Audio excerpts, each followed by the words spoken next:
Welcome to our 10-minute Shalom Learning Center Lectorium. It is lecture number 11, where we focus on the history of Jewish people and Judaism, which is important for our understanding of New Testament, but not only New Testament.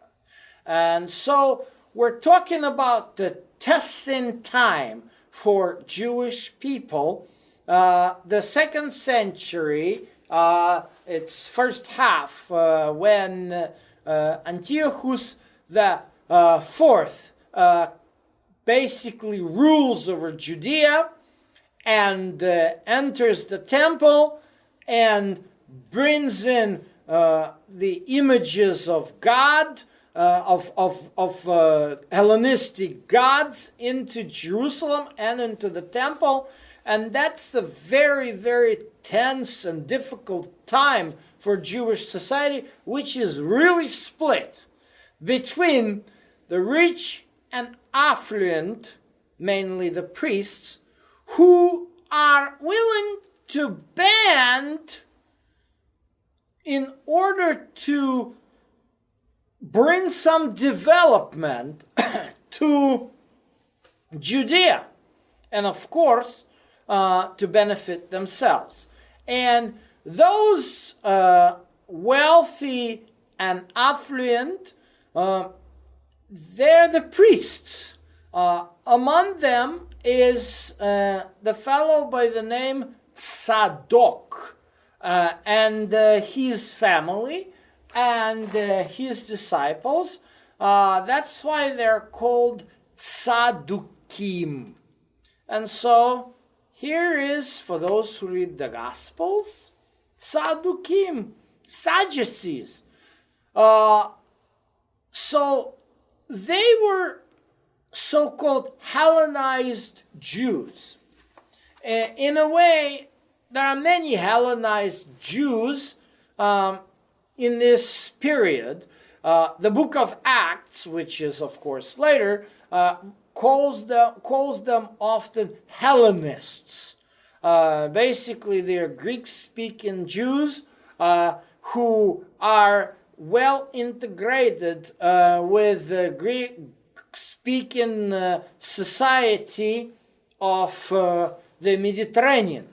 And so the Sadducees, they are basically not opposed to having some religious diversity, to having some Hellenistic ideas. They use Hellenistic ideas and philosophy in their interpretation of the Torah, and according to Josephus, they do not recognize the authority of the prophets, and they believe that Torah is the only authority.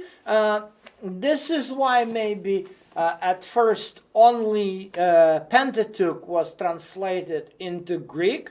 That translation is known as a Septuagint, and it's popular among the Hellenized Jewish society.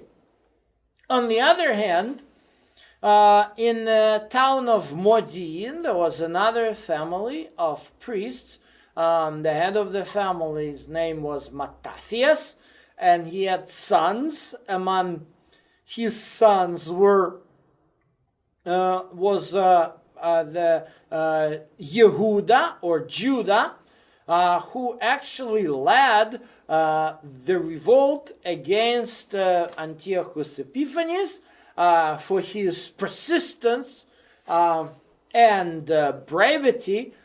He was given the nickname Maccabee, meaning the hammer, and so he led the rebellion, which eventually drove Antiochus Epiphanes and his army from Jerusalem, and ended up with the independent Judea. Jews celebrate the holiday of Hanukkah as a commemoration of this event. The word Hanukkah means dedication. It was used in the Torah when it talked about the dedication of the sanctuary. It was used also, interestingly, in the book of Daniel, chapter 3, in the context of a golden statue which Nebuchadnezzar erected and wished to dedicate it, with everyone worshiping it. And the interesting story about the three young men, the friends of Daniel the prophet, Shadrach, Meshach, and Abednego, who did not bow down to the image, and they were thrown into the fiery furnace. So the word Hanukkah was used to demonstrate the resolve of Jewish people to stand for what they believed. And so this is very important holiday, although it's not mentioned in the Tanakh.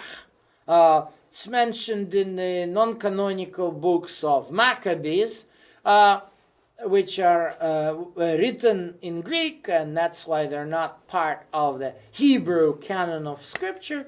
And so, nevertheless, this is a very important historical event that shows Jewish people standing for their faith. Why am I mentioning this and emphasizing this? Because in the previous lecture, we demonstrated that after the destruction of the first temple, among the Jews, the idolatry was eradicated. And we made a comparison between the history of Jews and the history of the northern tribes that disappeared because of assimilation. And comparison is important. The northern tribes were completely pagan and they lost their identity because of this. Jews kept their identity, and Hanukkah is very important event to see how Jews fought for their identity with God and with its principles outlined in the Torah. And so Judea acquires independence, and they now have kings, so-called Hasmonean dynasty.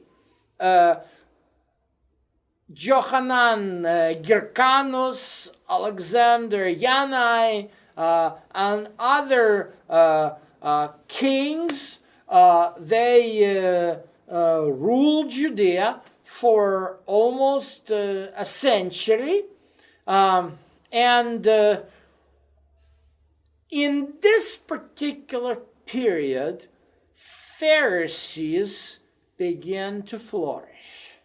Why? As we mentioned in the previous lectures, Pharisees, it was a profession that dealt with understanding of Scripture, and among the Pharisees were many people of non-Levitical background.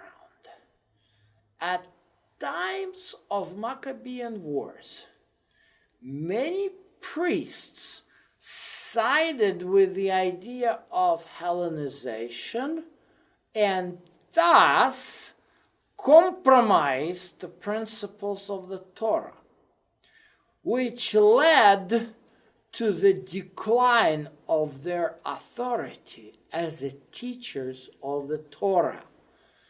After the Maccabean Wars, priests remained a high, affluent class of Jewish society, but among the simple people, they lost touch, they lost their authority, and this void began to be filled with people of non-priestly backgrounds, meaning the Pharisees, about whom we will talk in our next segment.